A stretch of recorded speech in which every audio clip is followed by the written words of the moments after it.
you studied engineering in Lasal and then you studied business in CSB. Yes. Which did you enjoy most? Siyempre yung business.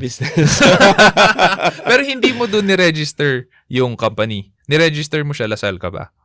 Nung nasa CSB. Nung nasa CSB ka Nung tumawid na tayo.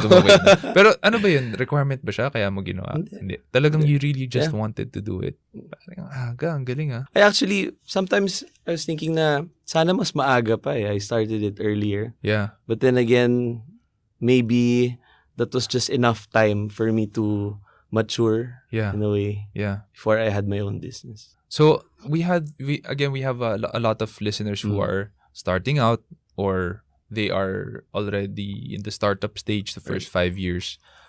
One of the things that is most difficult, and even for me when I was starting out, was getting the right people.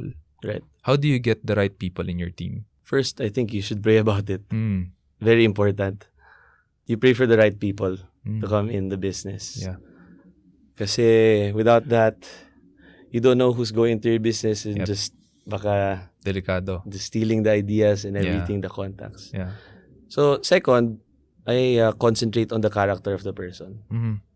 Before the technical know-how.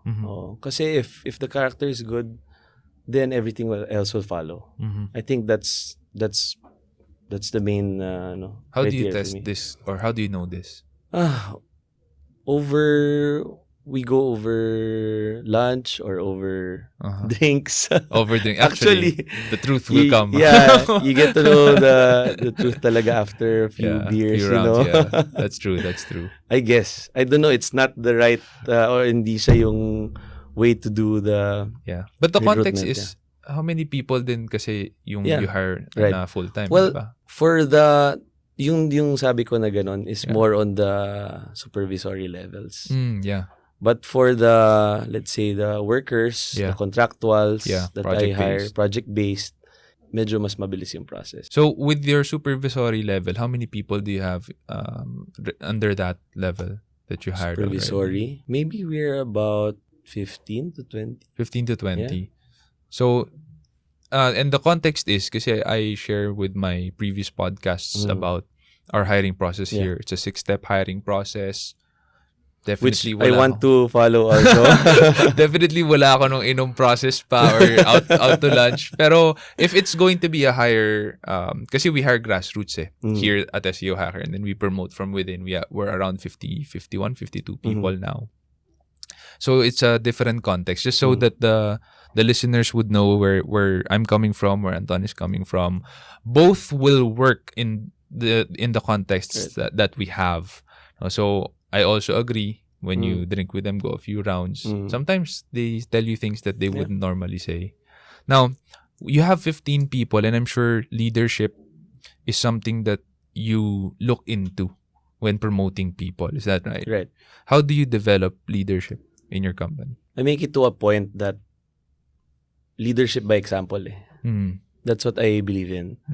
If how I deal with them, that's how they're going to deal with the people under them also. So, yun nga, I make sure that I put them first. Niisip ko yung, like, for example, construction industry. It's different from your industry.